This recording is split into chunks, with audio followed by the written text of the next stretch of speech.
কি করছেন? কোথায় বাড়ি আপনার? বহুত দূর। বাড়িতে কেউ নেই? একাই থাকেন? বোতল ঘুরাচ্ছেন? তারপরে কি করবেন এগুলো?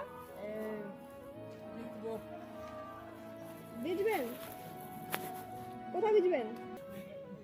বলছি আজকে আমরা টাকাটা দিচ্ছি, আপনি আজকে নিয়ে বাড়ি চলে যাবেন। আজকের দিনটা একটু বিশ্রাম করুন, ঠিক আছে? হাতটা না আমার মাথা, হ্যাঁ গায়ে দেবেন, এটা পরবেন, ঠিক আছে?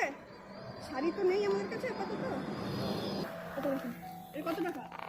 কি করে আমি জানবো? 100 টাকা, ঠিক আছে? ওইটা কিছু খেয়ে নেবেন আর এইটা রাখেন, ঠিক আছে? এটা 200 টাকা, 300 টাকা হলো, ঠিক আছে? কিছু খেয়ে নেবেন, কিছু কিনে নেবেন, হ্যাঁ? আর আজকের দিন তাহলে আর এসব করতে হবে না। আজকে বাড়ি থেকে একটু বিশ্রাম